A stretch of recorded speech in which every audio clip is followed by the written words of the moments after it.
Nestled along the Willamette River, about 10 miles southwest of Salem, lies Independence, Oregon, a city rich with history and small town pride. Though it is a small city, only 2.33 square miles, with a population of 8,600, the community has made tangible progress towards revitalization. The relatively unchanged historic downtown, built in the late 1800s, inspires its citizens to consider their past even as they look to define the city's future.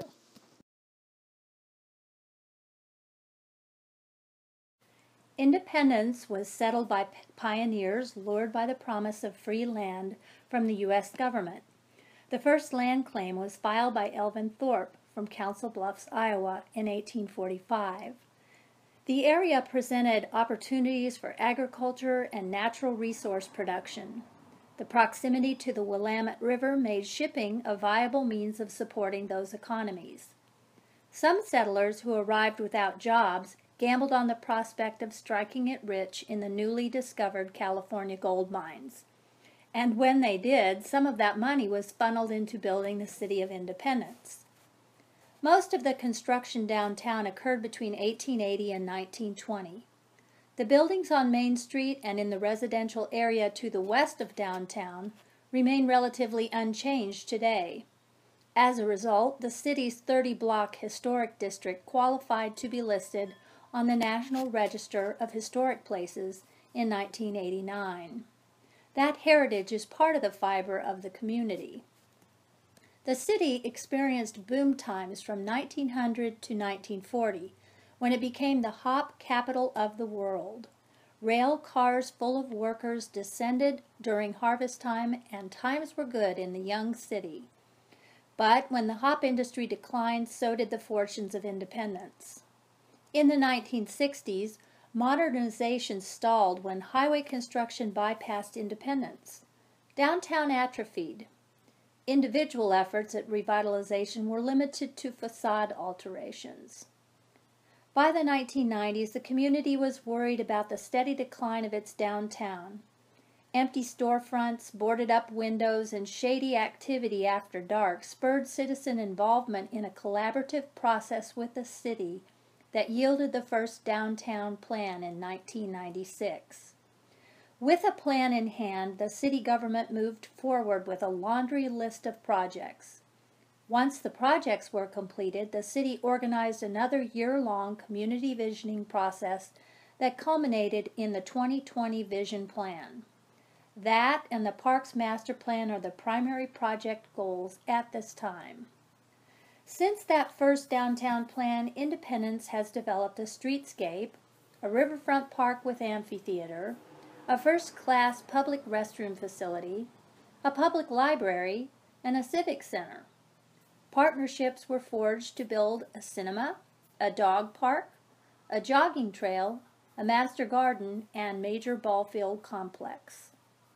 Recently, an old concrete company site was secured by the city for the proposed development of a hotel and mixed-use retail apartment complex adjacent to downtown.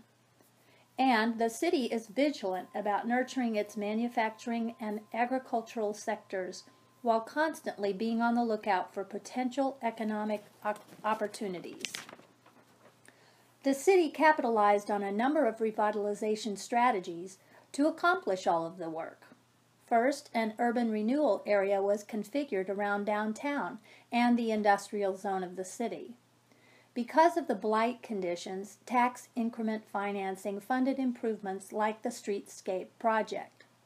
The sewer system failed near Riverfront Park, which offered a funding opportunity through the EPA, enabling the construction of the public restroom. The city set up an enterprise zone to offer tax incentives for manufacturing companies to locate in its industrial area. The public library came about through a grant tied to brownfield redevelopment. And a micro-enterprise program is in place to train small business owners how to be successful. With each success, the community became more energized. City staff plowed ahead even when funds were scarce, finding creative ways to accomplish their goals. For example, citizens approached the city about creating a dog park. The group was willing to raise money, but they needed the city's help to construct it. Not only was a dog park created, but then a jogging trail quickly followed. When Independence embarked on building an outdoor amphitheater at Riverfront Park, the National Guard was invited to use the city's project for an earth-moving training exercise. The partnership was so successful that they returned when the city tackled the ball field project. Community members volunteered to build the play structures in the park.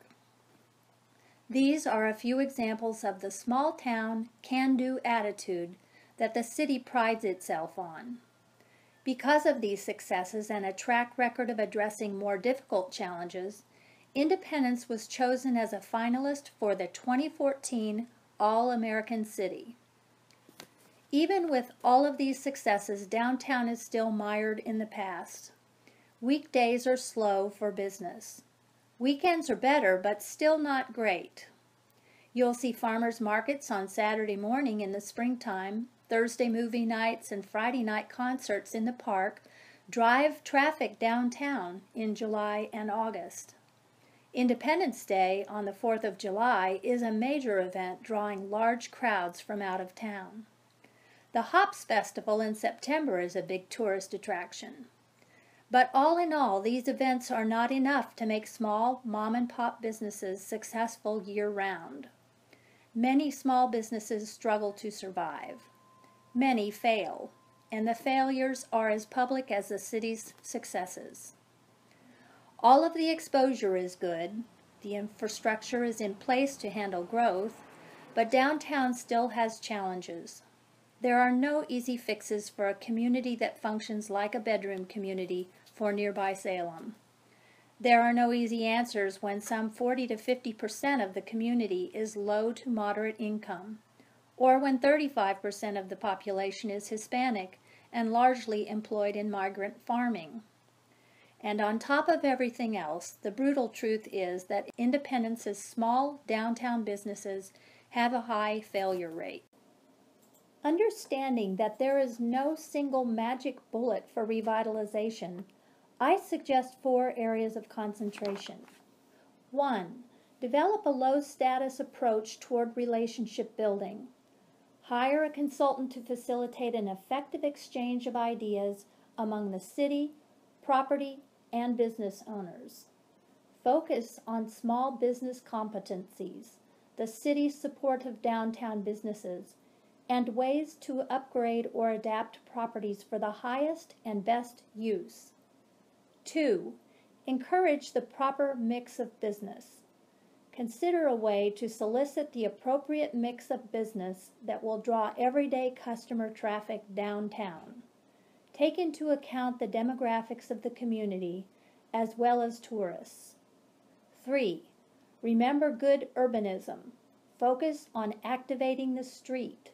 Encourage restaurants and the bakery to focus on extending cafe space outside to the sidewalk.